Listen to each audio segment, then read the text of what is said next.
Hello, hello. Welcome back to Hustle Over Everything. I'm Alex, host and owner of the show. Today we're talking about intellectualism in the Black culture. Now, recently, you might have seen it, Joe Budden and the Native Land Podcast have going back and forth between each other. And for the first time in years, Charlemagne the God and Joe Budden have defended each other. I can't believe I'm on here defending the Joe Budden Podcast. This, for podcast fans like myself, this was a different experience because for years there's been a rivalry between Joe Budden and Charlemagne the God, two opposite sides of the podverse, and they are together on the same accord for the first time in years, it feels like. And it's all around this specific topic around intellectualism in the Black culture.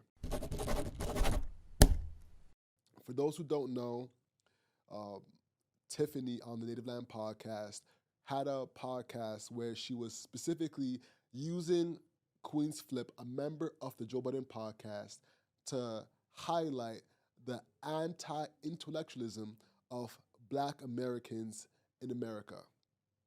And this was done, in my opinion, in semi-poor taste, but a good jump-off point and spark for a conversation that needs to be had. What was interesting about it was that her job is a journalist. She functions in using the same qualities of a journalist in her content. But from looking deeper into her conversation, it didn't feel like she took the time to research the person she's using as a jump-off point for the conversation to start. And I think this was the catalyst that started the rupture between the two factions within the Black community. Because Joe Budden's audience is a huge factor in the Black community right now. He has a massive audience, a multi-million-dollar business that's all around Black culture. Having Marc Lamont Hill there, a new addition, and somebody who is an astute, educated person, has been a monumental upgrade in the cachet of the podcast. So it makes a lot of sense for them to now be on the radar of a Native Land Podcast. So what does this all mean? Why am I talking about this? Why is it relevant? I think the biggest part of this conversation and why it's so relevant is because of the way Tiffany came across and how Angela Wright came across, because it highlights a key fundamental challenge in the Black community in North America, where when people get educated, people think that because I'm educated, I can no longer associate and converse with people that do not have the education levels that I do.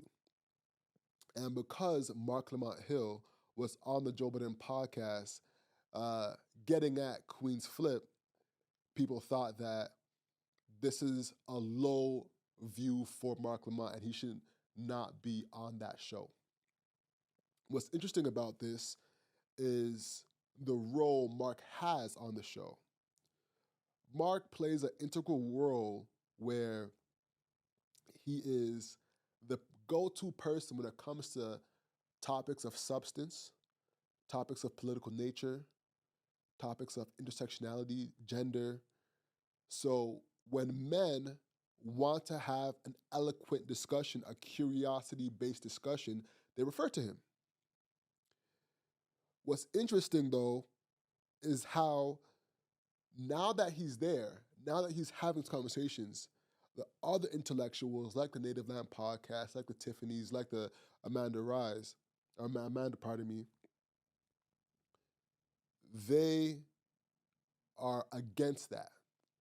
And what Charlemagne brought up on the episode, I'll see if I can play it right here for you, is that it's not about calling people out, it's about calling people in. I can't believe I'm on here defending the Joe Budden Podcast, right? but I guess the issue is I don't think fools go together at the Joe Budden Podcast. Like, I don't think anybody in that room... I didn't say that, for the record. Yeah, I don't think anybody in that room is a fool. And I also feel like, we should be happy that people like Marc, Lamont, Hill want to be on big black platforms. I think that's the biggest problem I have right now is that, we tend to knock, certain platforms when what we should be doing is infiltrating those platforms. So now that you see Charlamagne talk about Joe Budden for the first time in a positive light, I think we are really landing on what went wrong with Kamala Harris's campaign.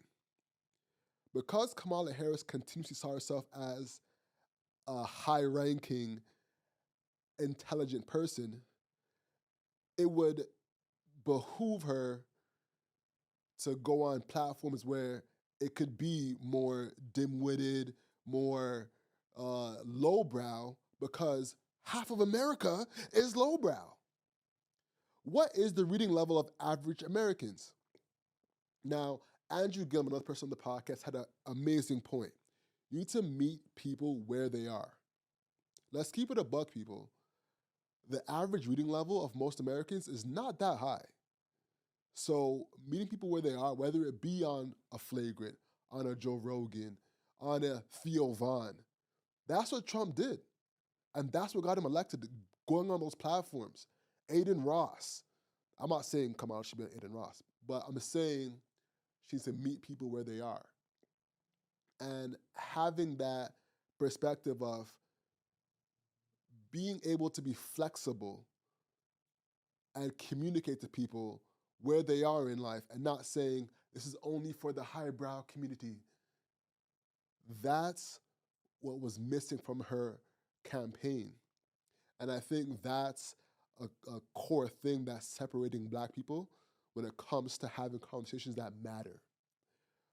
I'm curious to get what you think about this. I'm really passionate about this because I really feel like as someone that's grown up in the hood, but also gone to private school, I've seen both sides, and I've seen where people turn their nose up with people who have good points and are curious.